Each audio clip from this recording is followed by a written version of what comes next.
everybody, and welcome back to Series 2 of Reflecting Shakespeare TV. We are thrilled you have joined us. My name is Erika, and I'm a facilitator and program manager for the Old Globe's Reflecting Shakespeare program, which is a transformative performing arts program that we've been bringing to people experiencing incarceration for 5 years. This program is designed to go inside while we cannot. Before we go any further, I want to welcome back my co-facilitators, James and Niki. Hey, you two. Hey. All right, let's do a quick round of introductions. James? All right, so my name is James. I was trained as a director. I'm a teacher and facilitator with the Old Globe Theater. I've been bringing Reflecting Shakespeare inside for about 5 years or so now. Before that, I delivered playwriting programs to prisons and juvenile hall. Hi, everyone. My name is Niki. I'm a facilitator for Reflecting Shakespeare and other community programs. I've been working with the Old Globe for about a year. I'm formerly incarcerated and I served 25 years. So before I knew nothing about Shakespeare, but now thanks to these fine folks right here, I'm filling myself with all this good stuff and I'm blown away at how amazing this program is and how special it is. And it's very dear to me. So I'm just happy to be here. And today we have a really wonderful treat. It's our intention to be joined each week of Series 2 by a guest who has previously experienced incarceration. We're putting our VIP guest in the Old Globe's VIP lounge. So please welcome our incredible partner today, Arthur. Hey! Hello. How's everybody doing? Grateful and honored to be here today. Oh, Arthur, it's so good to see you. So good to see you and have you here with us. Why don't you tell the audience a little bit about yourself? My name is Arthur Soriano, President, CEO of Youth Empowerment, individual with lived experience. Currently, I've been out for 7 years, 23 years to the system, juvenile hall, adult incarceration. I'm blessed to have my life back, my foundation, my rehabilitation, and just blessed to partner with the Old Globe, with Shakespeare, and then figure all this out, what it looks like, what it feels like. So I'm just honored to be here today. Oh, Arthur, you know, you mentioned that you're CEO of Youth Empowerment San Diego, and we are so glad that you founded that organization because that organization is now the Old Globe's partner for our first ever Reflecting Shakespeare reentry program, which we're launching together for people who were formerly incarcerated right here in San Diego starting November 7th. So if you are in San Diego and you want more information about that, please be sure to reach out to us. You can write now in the comments. You can open up the handout that is linked below that has all the information about how to get to us. If you're inside and you know someone outside that should be in our group, make sure you're letting them know to get in touch with us, and they can use the address of this at the end of this program if you're watching inside. All right, so now let's start class. I said, let's start program, the way we'd start class with our highs and lows. So who's going to start? Can we switch this up and let's do the lows first, right? Let's get them out and move on to the high points. All right. I love that idea. I always want to start out with a low and then end on a high note, of course, just staying encouraged. So my low is right now, I'm in this free world with opportunity. So I have absolutely no lows at all. My high is that I'm super grateful. I have been out in this free world for 18 months after 25 years, and I purchased my own brand new 2020 vehicle. So I'm on a high right now. Whoa. Yeah. There it is. Nice, thank you, Niki. All right, I'll go next. I guess my low is just this continued, COVID situation, which makes me miss being in the room, running the programs that we run, seeing folks, all that kind of stuff. But then that leads me to my high, which is that we get to make a program like this today. We have Arthur on the program joining us today. So I'm just buzzing on this next hour or so that we're going to have together getting this done. And my low is, our organization works with juveniles, adults, families, reentry population. So especially during COVID-19, but, just seeing what's happening in the community, the struggles, the trials and tribulations. But my high is when we're able to connect, we're able to provide mentorship, we're able to bring resources and to just see from the trauma to the resilience. That's my high. That's what I want to see. rehabilitation, and success for our reentry population.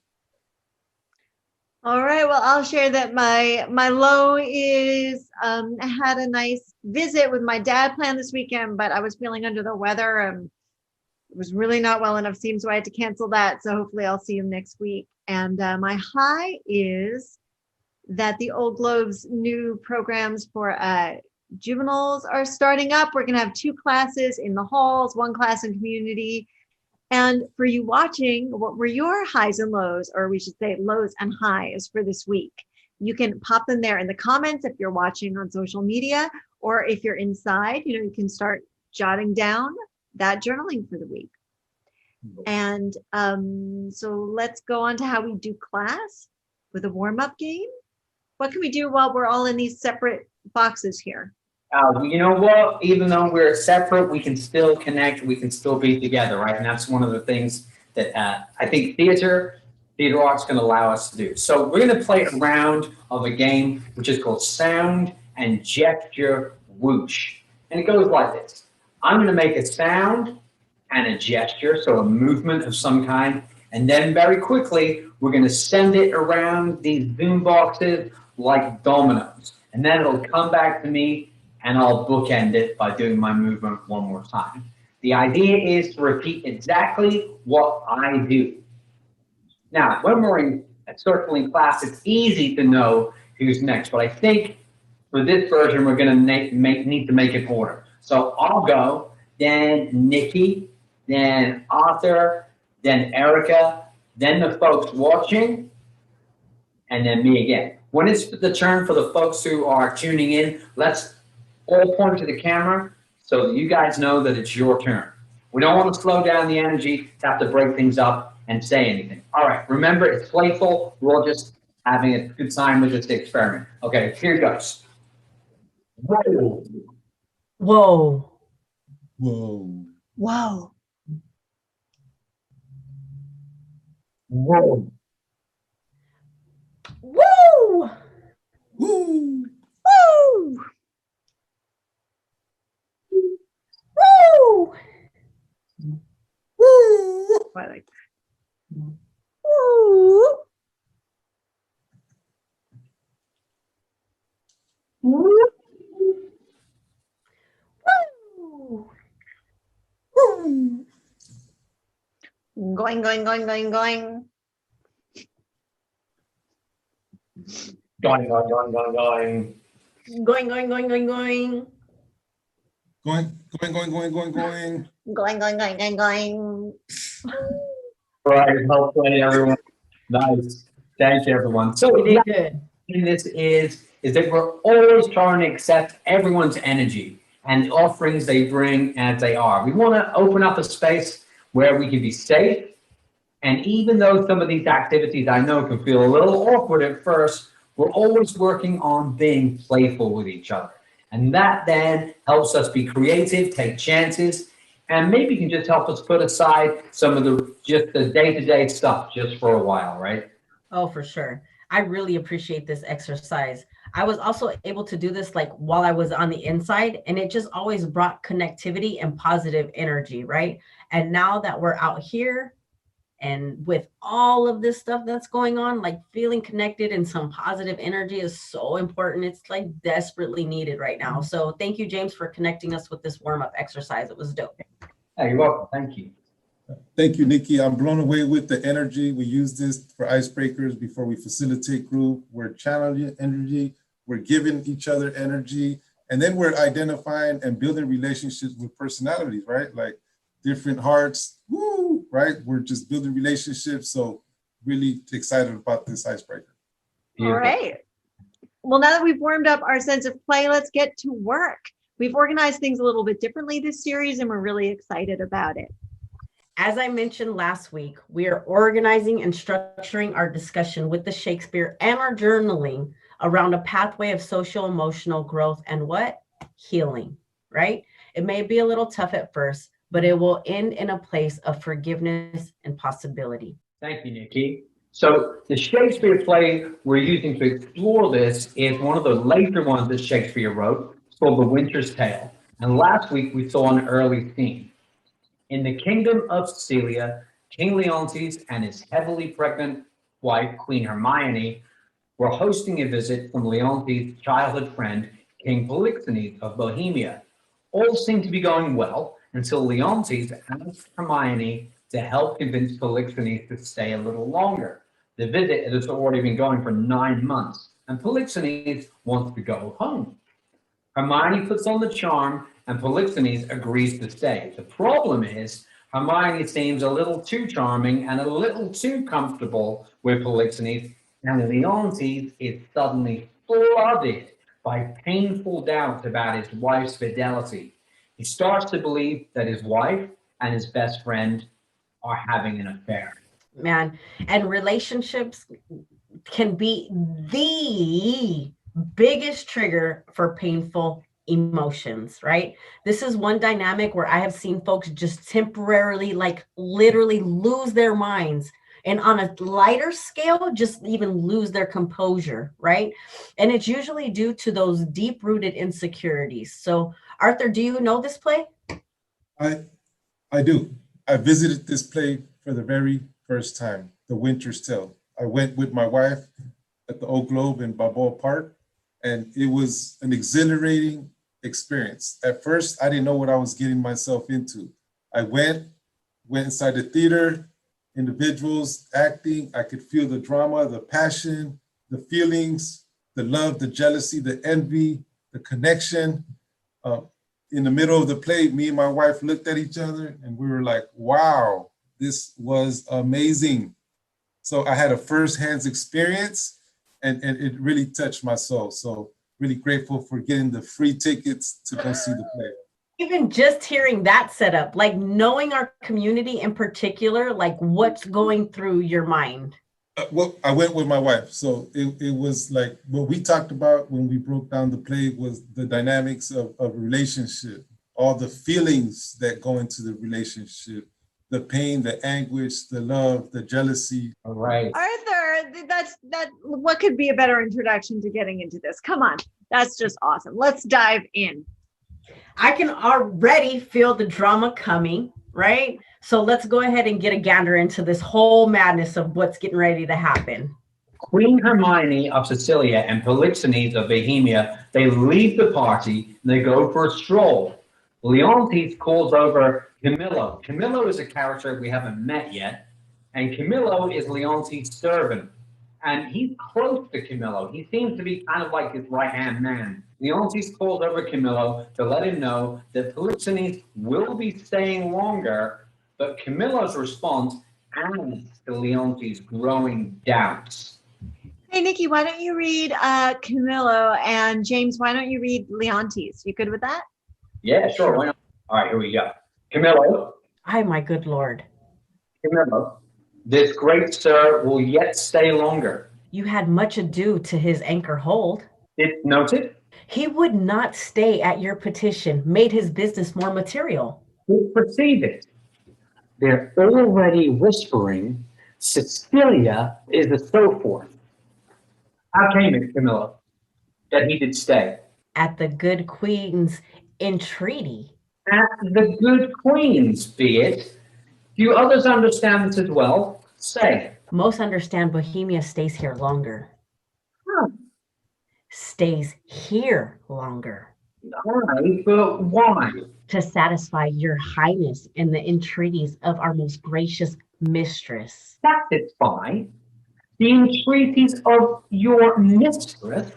Satisfy? Let that suffice. I have trusted thee, Camillo, with all the nearest things to my heart, but we have been deceived in thy integrity, deceived in that which seems so. Be it forbid, my lord. Have you not seen, Camillo? My wife is slippery. Say it and justify it. I would not be a stander by to hear my sovereign mistress clouded so without my presence vengeance taken. Is whispering nothing? Is leaning cheek to cheek, wishing clocks more swift, hours, minutes, noon, midnight? Is this nothing? Why then the world and all that in it is nothing. My wife is nothing if this be nothing. My lord, be cured of this diseased opinion, for 'tis most dangerous. Say it be. It's true. No, no, my lord. It is. You lie, you lie. Were my wife's liver infected as her life, she would not live the running of one glass. Who does infect her? Why, he that wears her like a medal hanging about his neck. Bohemia. Aye, thou, his cupbearer, might bespice a cup to give mine enemy a lasting wink.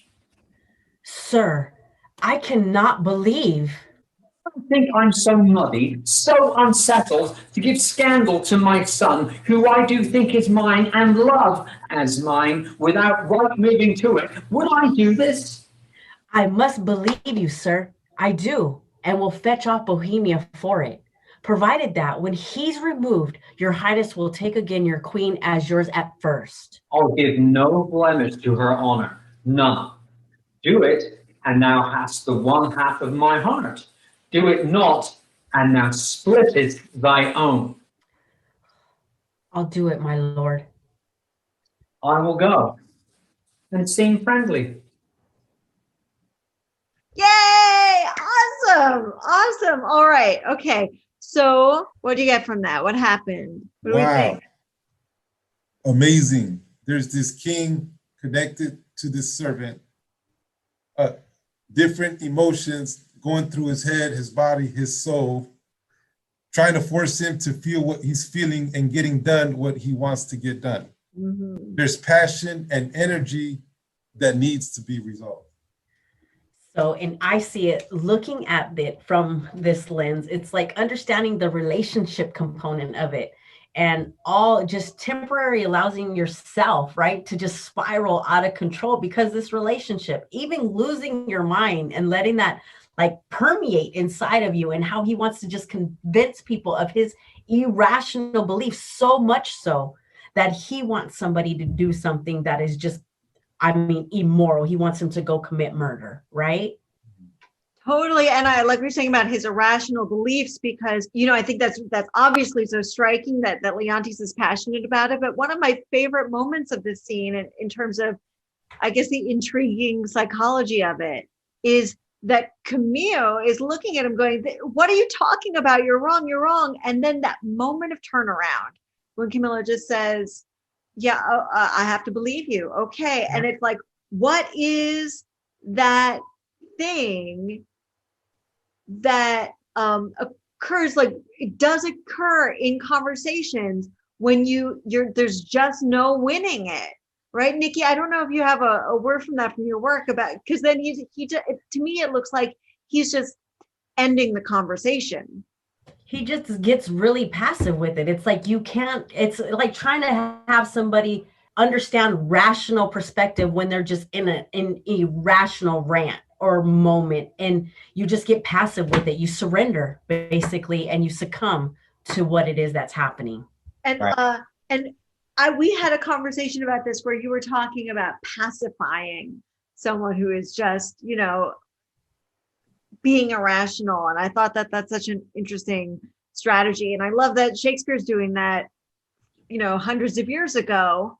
And it's so relatable.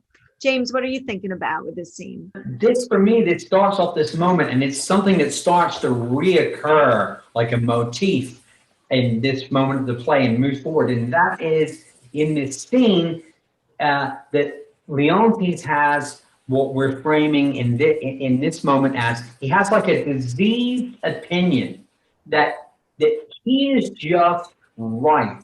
He can't listen to anybody, right, to dissuade him from what he has going on. So we're going to do something which is called a quick write, and we're going to ask you guys to fill in the blanks in these following little statements. And they go like this. So it's, when I know I'm right, I look, I say, and I can. If you're watching online, put it right in the comments. If you're watching on the inside, then please jot down this prompt and send it to us by mail so that we can read it aloud in future episodes, all right? So we're going to share some examples that come from our cast who did The Winter's Tale at Las Colinas Detention and Reentry Facility right here in San Diego. When I know I'm right, I look arrogant. I say I'm right, and you're wrong. I can do what I want. When I know I'm right, I look like no one can tell me anything. I'll say, yeah, I know, Mom. I can be stubborn. I look like I own the world. I say, yeah, look at me. I can walk very comfortably. When I know I'm right, I look like a smart aleck. I say that I'm right. I can act stupid. Cool. All right. So let's find out what happens next with Leonti. Hey, Arthur, do you want to join us? Do you feel up to reading one of the parts in this next scene? I've never done a Shakespeare in my life, but I'm willing to give this a chance. Yeah. All about. Thank you, man. Thank you. All right. So let's do it like this. So Arthur, why don't you read the other king, King Polixenes, and this time around, Erika, why don't you read the character that Niki read before, Camillo? Okay, great. So Leontes just told my character Camillo to kill Polixenes, who Arthur's going to play, King of Bohemia. Oh, miserable. I must be the poisoner of good Polixenes. To do it or no is certain to me a breakneck. Oh, I must forsake the court. Here comes Bohemia. Good day, Camillo. Hail, most royal sir. What is the news in the court? None rare, my lord. The king hath on him such countenance. Even now I met him with customary compliment when he, wafting his eyes to the contrary, speeds from me. And so leaves me to consider what is breathing that changes thus his manners. I dare not know, my lord. Do you know and dare not? Be intelligent to me, good Camillo. There is a sickness, and it is caught of you, that yet are well. How caught of me? I may not answer. I must be answered. Dost thou hear, Camillo? Sir, I will tell you. On, good Camillo. I have appointed him to murder you. By whom, By Camillo? the king. For what? Thinks, nay, he swears that you have touched his queen forbiddenly. How should this grow? I know not. But I'm sure 'tis safer to avoid what's grown than question how 'tis born. If you dare trust my honesty, away tonight. For myself, I'll put my fortunes to your service. I do believe thee. I saw his heart in his face. Give me thy hand. My ships are ready. Come, Camillo. I will respect thee as a father if thou bearest my life of hence let us avoid. Come, sir, away. Great job. That was a great read. Nice. Thank you. All right. So, Arthur, you were awesome. Okay. My back is sweating, but it's all good. good. So what do you think? What's going on in that scene? A desperate king connecting with the confused servant, trying to figure out the dynamics of the relationship. Also, Camillo connecting with the other king to build a relationship so his life could be spared. Right. So Arthur, how is it for you to play someone who, like, you knew something was up, but no one's giving you the information? Is that something you can relate to? Yes, definitely. I was tied to the experience. I could get into the passion of jealousy and all that when it started because of relationships with my wife, right? Mm-hmm. We had an unhealthy relationship about 8-9 years ago.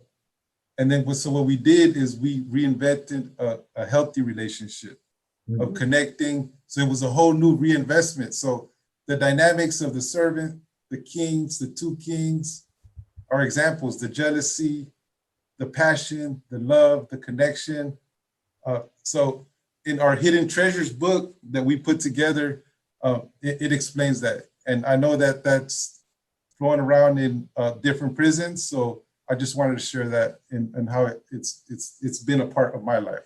Niki, how about you? How do you relate to this scene? So for me, definitely for so long with my lifestyle, I would have only like narrow-mindedly only been able to focus on the betrayal of a friend. Camille's friendship with Leontes it would have seen it from a perspective of like, how dare him? Like, he's so disloyal. Like, he was in this man's house. This man was good to him. He fed him. He provided for him. And he was up underneath this man for like years, friends, right? However, today, I'm able to see it from a totally different perspective and really affirm the quality of Camille's character. He did what was right by everyone. Whether Leontes realizes it yet or not, Camille has spared his conscience. Camille saved a life. Camille didn't believe what Polixenes was being accused of actually even happened, and not being a follower. Because I always tell the people, like, you're ultimately a follower or you're a leader. It's one or the other, right? And so to know that Camille was able to step up and make a moral decision for himself, no matter what, he became a leader in that moment, considering he was somebody's servant. But look at him taking the bull by the horns and just leading this with a moral decision for himself. Right. Love it. Yeah, a lot comes up, of course, about loyalty in this moment. And that comes up a lot in a lot of the circles that we work in, you know, that debate of what is loyalty? Is it fixed, that it just is one thing? Or you're loyal to one thing forever, even though that thing might change or you might change, right? So it's often a very emotive topic that we delve into a lot. Yeah, for sure. I hear it all of the time. I heard it in there all of the time as well. So, okay, so we've looked at the Shakespeare, right? Time to ask our journaling questions. So, due to the fear, pain, hurt that Leontes was feeling, right? He was going to have one of his closest friends murdered by his other closest friend. This is a huge awareness into how pain and hurt can lead to anger that creates so much damage, right? And this is all stems from a perspective and a distorted thought pattern and a belief, right? He believed all of this stuff, not to say that it was the truth. So the journaling question is, how have my distorted beliefs and perspectives caused harm to people close to me? Also, how have my distorted beliefs or perspectives caused harm to people not so close to me? The last one, how have my distorted beliefs and perspectives caused harm to my community, right? And when we say distorted beliefs, it doesn't have to be something so big. So I'm going to go ahead and give you guys a few examples, okay? So I believed, my distorted belief for so long was that I was going to die in prison, which created feelings of fear, hurt, and really despair, right? You could not convince me that I was ever going to get out of there. And because of that, I had a horrible attitude and took it out on so many people in so many different ways, right? And look it, I'm out here in this free world, right? So that belief wasn't even true. It was something that I just convinced myself of for so many years. And ultimately, a lot of people suffered because I believed that. On a lighter note, but not so light because it still created harm and damage, I believed and still challenge this belief that people should shower more than once a day. It's just me. Maybe I'm institutionalized. You all have no idea, though, how many problems that this has created on the inside for me and even on the outside for me. And I've ultimately caused harm to folks because of this belief. People close to me, people not so close to me, and my community. And it really did affect my community. I know you guys can't see it and I won't get into details, but I promise you it has affected my community. So it's crazy. I know, but it's true. So Right.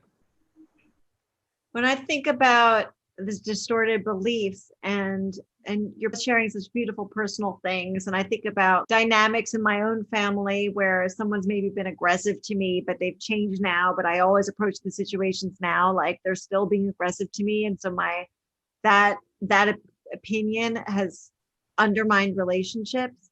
But more so, really, when we talk about this right now, about distorted beliefs and outgrowing them, I'm thinking about the transition our society is going through right now. I think about trying to push through distorted beliefs about people of different beliefs than your own, different backgrounds, and how those beliefs have been so internalized into societal structures that, so many of us just take it for granted as just that's the way things are. You don't even think to examine them. And I think that's true with the personal beliefs too. You don't think to examine them. It's just how it is, like it's a fact. And it's tough to look at those things that you believe are true as a society or as an individual and push past the distortion. And, I really hope we're doing that pushing right now as a society. And I hope we come at a healed end of that on the other side.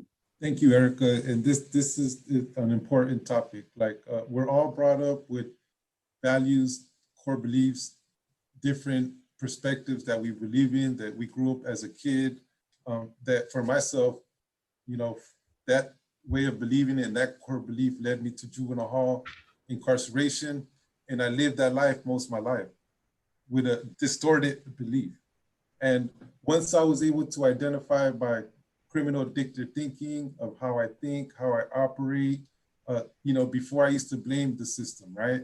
Or I wouldn't take responsibility, or, I'm a high risk taker, right? So I like to take risks.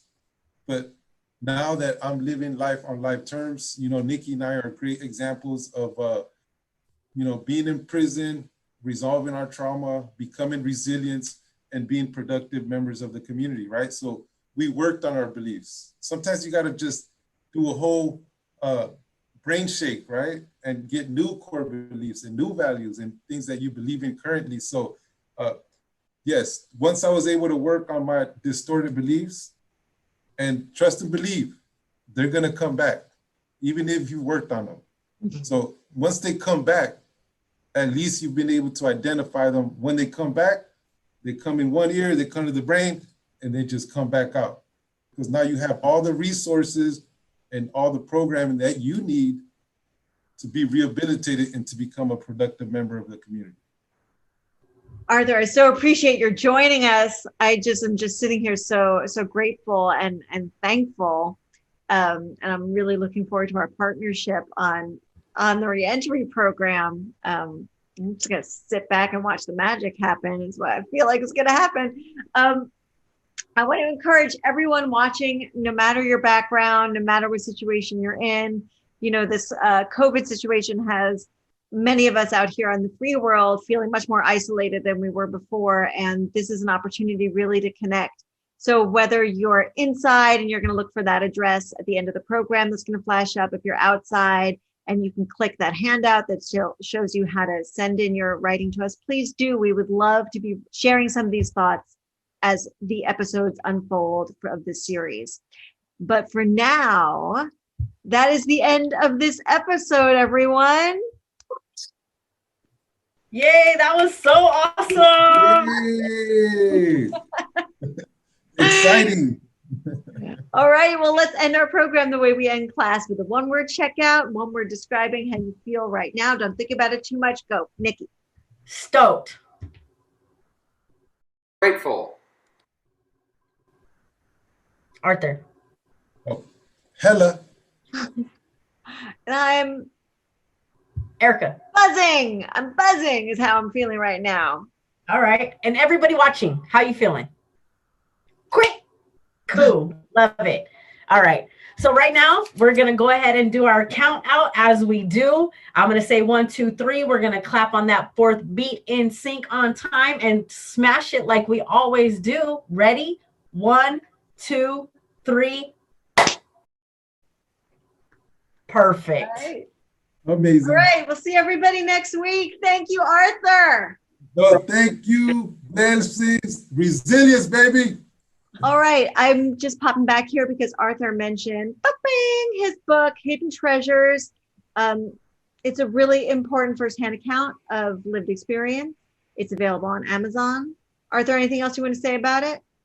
Thank you very much, Erica. It's a collaborative book with different perspectives, a mother's story, my sister's story, my story, and just a book that's put together so we can have collective impact in the community, and from trauma to resilience. I know it's floating around in the prisons. I've sent it out in kind for free for you guys to share.